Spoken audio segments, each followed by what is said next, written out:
Hello, cellos. I know I promised this video a while back, but wanted to take care of it as soon as I possibly could before the break. And what I thought I would do is combine the green belt and the purple belt pieces into one video because there are a lot of similarities between the two. They use the same colors of tapes. They're both introducing the use of the bow. And if you have more time like you have over the winter break, it's certainly possible to learn them both at the same time.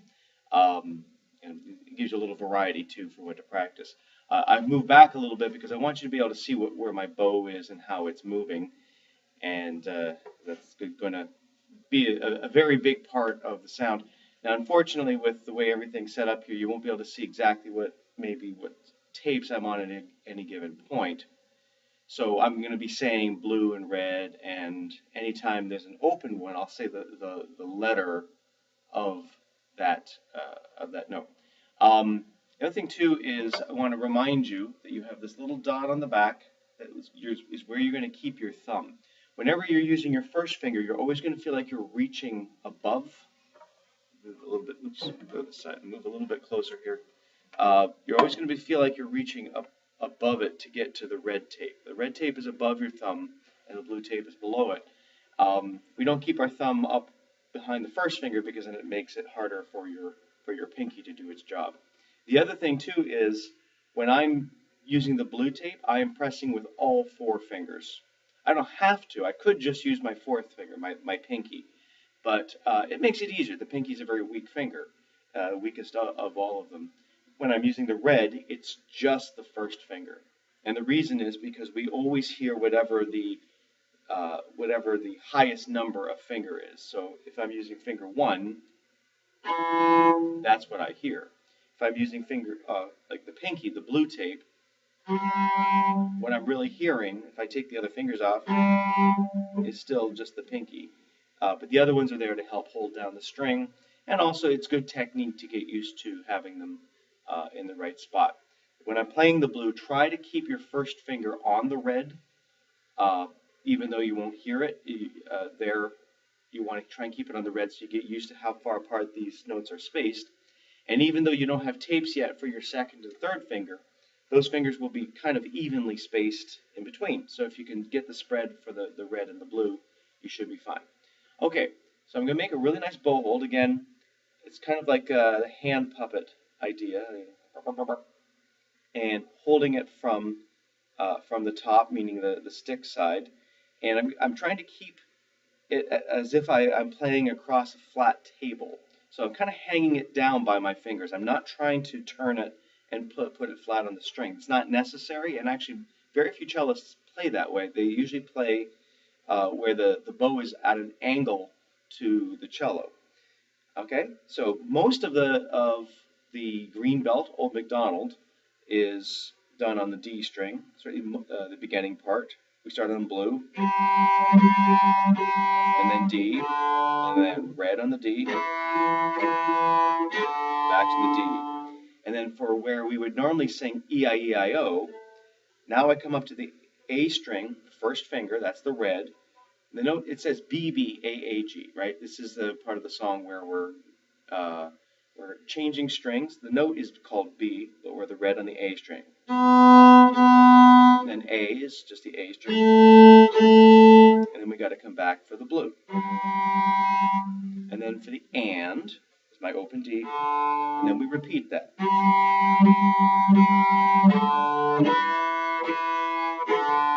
A string.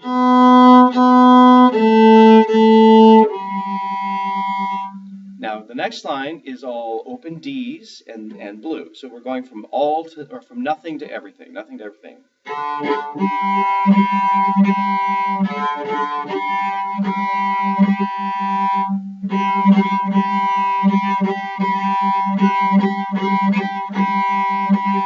And then the very last line is exactly like the first one.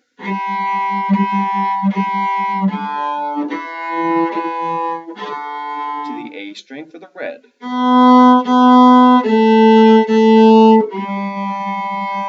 Now, I want you to notice a few things that are what make my sound, you know, probably a little bit better than what you get when you're first starting out.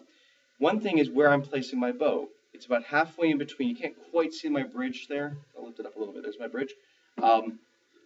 Halfway in between the bridge and the fingerboard, roughly.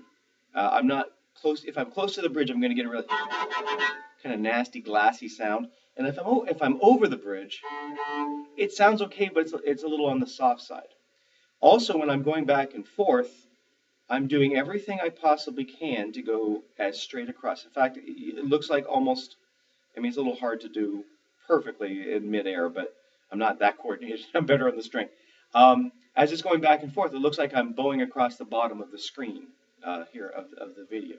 So it's the exact same thing when I'm on when I'm on the string itself. You want to try and get that as much as possible. Cellists sometimes like to do this, like they get bad bow holds as a result. They just do this. It doesn't work. I mean, you'll get a sound, but it won't be anywhere remotely as nice as if you go straight across. Right? That's how the string is designed to be played. You do this. It's kind of like the musical equivalent of nails on the blackboard, right? It's that little screech sound because your bow is traveling this direction on the string also, and that's not such a nice sound. Right? So not quite as bad as the blackboard thing, but still, we want to avoid that. So we're trying to go straight across as much as possible. So as you're learning the green belt, the main things to be thinking about are keeping that bow moving nice and straight, right? Making sure you're on the correct string with both the bow and the fingers. Notice when I go to the A string, I reach out and kind of around. From my point of view, I'm changing the angle of the bow. From what you're seeing here, it's like I'm putting my hand out, but it's not like the whole thing comes out, right? Because it has to make contact with the string. So I'm changing the angle, and it's almost like I'm playing back behind me a little bit. Actually, to make it a little bit easier, I even lean a little bit so that I can give myself a little bit of room. And that's okay to do as well. Okay, so that is green belt. The bow is obviously a really important thing to start developing. I've always recommended if you're trying to learn notes, you can pluck them first. Right? I'm still plucking down here. There's a lot more room down here, and I can hold the fingerboard with my thumb. So I can learn the pattern of notes. And if it doesn't sound like Old MacDonald, then you got to check and see which one you're doing. And then with bow, just going back and forth, back and forth. If you're having difficulty getting the sounds of the strings to be nice, then just do some open strings. Put your hand on the shoulder. This is my left hand, right? On the shoulder. And experiment to see what's going to be the nicest sound. The straightest bow will usually make this. Then go to the A string. Right? Try to find that motion of your bow that will give you the best sound. Also, you'll notice I'm using about 50% of my bow. We call this the middle half. Right? There's that little bit on each end. This is like the average easiest part to use. If I needed to use full bow, if it made sense to use full bow, I would. Or if I was doing faster notes, I might use little bits. Or sometimes I play more in the tip, and sometimes I play more to the frog. But when I'm just starting to learn the bow, that's usually the easiest spot in that middle half. It's actually maybe a little bit closer towards my hand. You want to try and get as much motion as you can, because then that helps you figure out exactly what you have to do. If you're just taking little tiny motions, you're not gonna learn that nice big bow stroke. Okay, so in the time remaining, I want to talk a little bit about the purple belt, because everything is the same except the notes the note order that you play. It still uses the same D string, red and open, red and blue. The A string, open and red. It just adds one more blue at the very, very top. Also, we have some slightly longer notes. Those are the ones that aren't quite filled in your book. So we start on the D string, then red, back to D, and then blue, one more blue, then A string, red, A, and blue.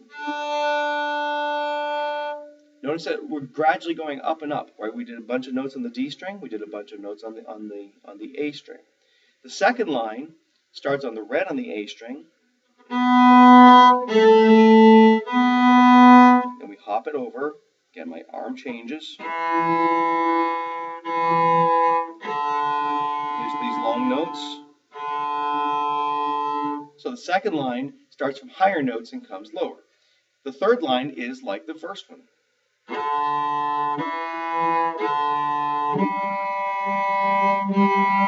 A string.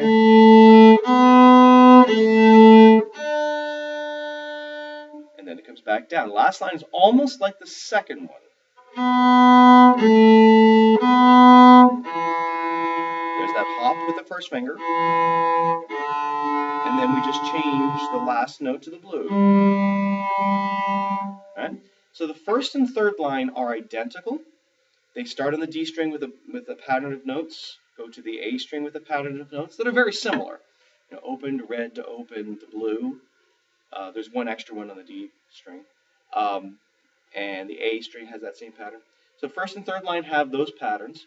The second and fourth line have patterns of starting on the A string, red, open, red, red, A, red, hop it over.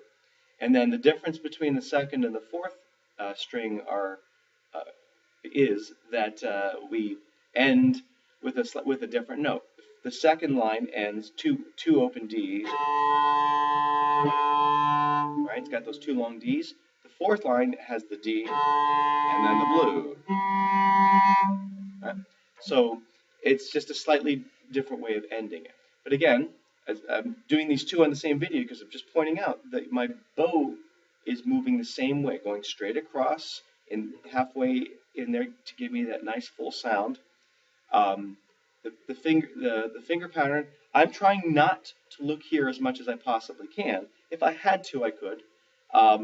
I always recommend for all players, but cellos especially, because it's really hard to see what you're doing without ruining your posture. I recommend if you play in front of a mirror, or do what I'm doing, I'm videotaping myself, I can actually look back and see how well I'm doing.